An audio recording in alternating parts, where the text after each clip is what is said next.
The inclusion of the Ukrainian war in a joint statement by the Quad foreign ministers indicates that the organization, which had previously focused on China's assertive behavior in the Indo-Pacific, has widened its scope to include Russia. Foreign ministers from the Quad nations urged for long-term peace in Ukraine and, in an implicit allusion to Russia's incursion, emphasized territorial sovereignty and integrity.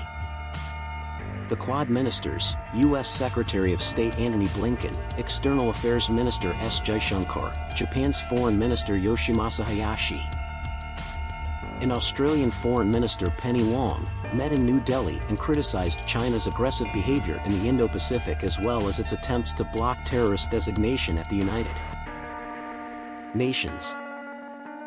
They decided to form a new counterterrorism working group and looked forward to the working group on marine security meeting in the United States. The Quad foreign ministers included a line on the Ukrainian crisis in their joint statement.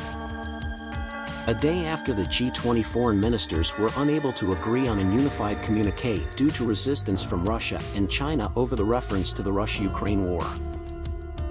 When they last met in the United States in September of last year, their communiqué had no mention of the Ukrainian crisis.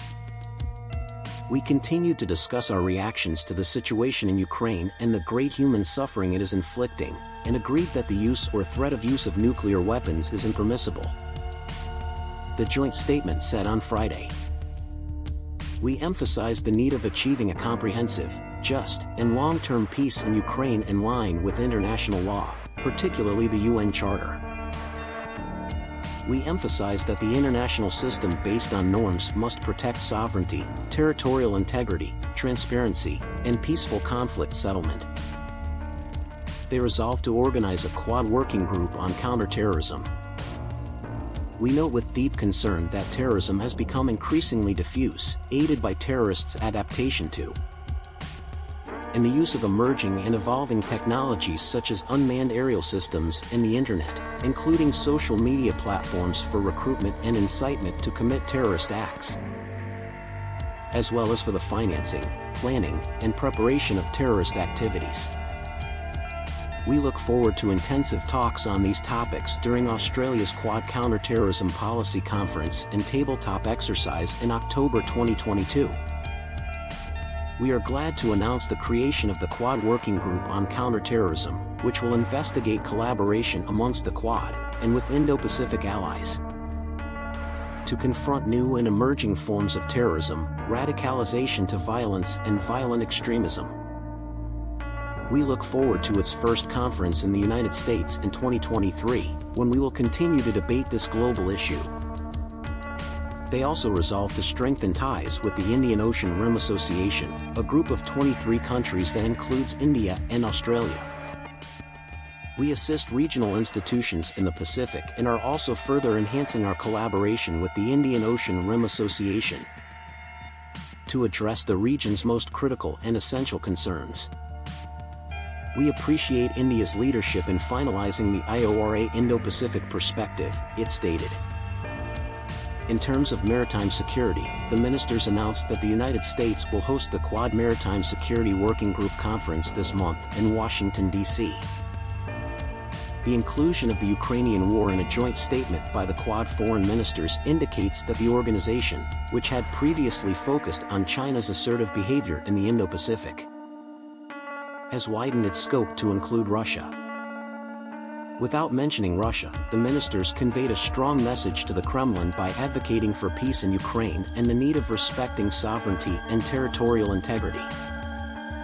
With an eye on China's aggressive behavior in the Indo-Pacific, their joint statement said, "We recognize that peace and security in the maritime domain underpins the development and prosperity of the Indo-Pacific, and reiterate the importance of respect for sovereignty, consistent with international law. We emphasize the necessity of adhering to international law, as embodied in the United Nations Convention on the Law of the Sea.